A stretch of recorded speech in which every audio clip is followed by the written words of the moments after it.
of Ayera in northern Uganda's Akak district. You see, she was about to be married, and as the tradition dictates, she was to move into her husband's house after the ceremony. Now, this was 1985, and Marta was leaving behind one of the few villages in her region that actually had a functioning hand pump that provided the whole community with fresh, clean, safe water. It had been installed by missionaries before Marta was even born, so she never gave her good health a second thought. Now, moving to Ayera proved to be a rude awakening for Marta. See, one of the first things she learned was how to collect water by digging a hole into the nearby swamp.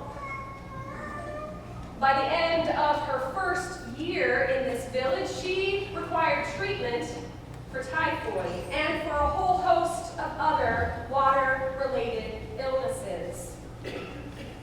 This was only the beginning. Marta lost her first child to typhoid at the age of 5. She would go on to lose 3 more children to the same disease at the age of 2. When the organization Water to Thrive spoke with Marta beside her lethal source of water, one of her surviving sons was standing right next to her. "He's being treated for typhoid now," she said, "and I am taking medication too. Someone always is sick with something. Someone always has diarrhea or worms or typhoid. This water is not good." But when asked what it would mean to her, her family, and all of her neighbors if Ayera had its own borehole, its own water well, Marta suddenly became unable to speak. She tried to say something, but she couldn't. So she just turned, picked up her jerry can with its rancid contents, and started that long walk back to her hut. It would be the only water any of them would drink that day. Well, Ayera is one of the villages that Water to Thrive is going to bring clean water to in 2016. So this Lent, we are helping Marta, her family, and her neighbors to give up dirty water. Jesus said, "Whoever gives even a cup of cold water to one of these little ones will not lose their reward." A cup of cold water. You know, I think we often do not think how good we have it. That we can just turn on the tap and get fresh, clean, safe, cold water. Now, in Jesus' day, a cup of cold water would have been difficult to come by. You see, the women each day would go to the village well, and they would draw the day's supply. Now, coming directly from that deep well, it would be cool and clean and fresh. But just after a few minutes in that hot sun, and that water would be warm. So later in the day, if you were to offer water to your dinner guest, it wouldn't be cold.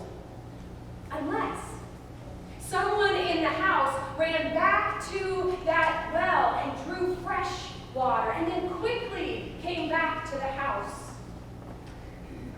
You see, a cup of cold water is a sign of great hospitality, of going out of your way to care for others. A cup of cold water is also so simple.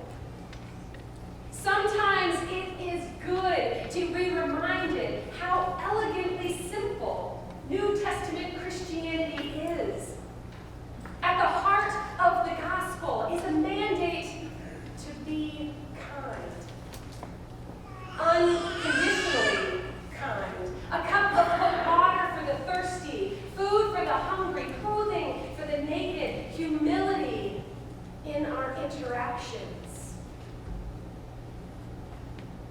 Arthur Sutherland, in his book, A Christian Theology of Hospitality, defines hospitality as the practice of welcoming strangers, welcoming the needy, the distressed, even your enemies, with no questions asked.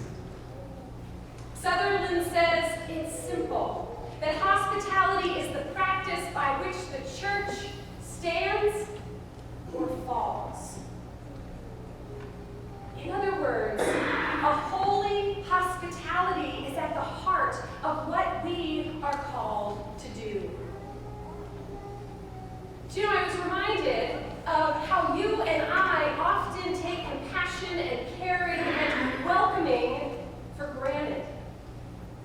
After all, we have had centuries of having Christ's message permeating in our thoughts and our practices. And even though we might not be perfect at doing what Jesus has called us to do, we don't think of hospitality in that way as being bizarre.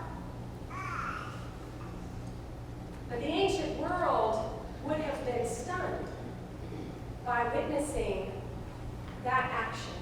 Theirs was a world in which it was acceptable to leave deformed children out in the wild, at the mercy of the wild animals.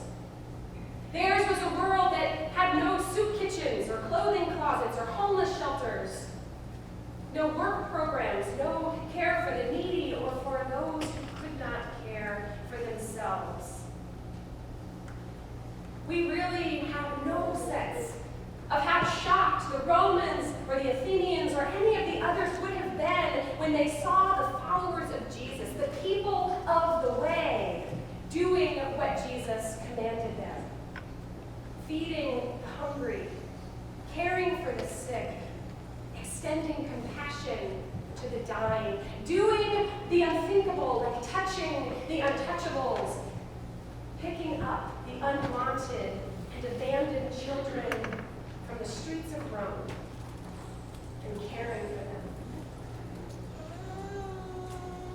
A famous Christian theologian in the 2nd century, Tertullian, wrote, "What marks us in the eyes of our enemies is that practice of loving kindness. Only look, they say, see how they love one another." But to the citizens of Rome who despised and persecuted them, Tertullian wrote, "We are your brothers and sisters." And what a strange concept, that we are one. We, all of us, are children of God. Let us love one another. But in all honesty, our world is still hardened to the callousness of others, aren't we? And in many ways, still shocked, even by simple acts of loving kindness. I think, too, we get so caught up in our to-do list that it's just too easy to think someone else will take care of it. You know, when I hear that reading from the 41st chapter of Isaiah that says, "When the poor and the needy seek water and there is none, I, the Lord, will answer them." We can easily say God will do a much better job than we can. But what if God's remedy is through us? God's work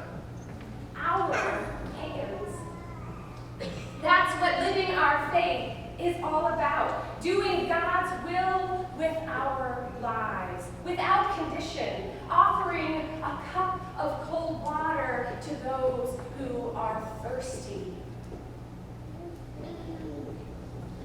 Now, because we are part of this lively, active congregation, there are a myriad of ways that we offer cups of cold water in our community. We provide monthly meals at Safe Harbor Homeless Shelter or at the St. Agnes Day Room. We collect food and clothing and socks and toys and diapers and so many different things to care for those in our community. We repair houses. We support children with lunches during the summer. We give companionship through bingo at the local nursing home. And we support one another as care connectors and as Stephen ministers. And sometimes the gesture is so small that you can barely even see it. Like the warmth that you share with someone you don't recognize, welcoming them on a Sunday morning. And sometimes the gift is so big as to save a life. Like partnering with organizations like Water to Thrive so that they can build wells in Africa so that people like Marta and her family and her village have clean, safe water. Christian hospitality is a way of life. And it is about losing ourselves in order to do God's will.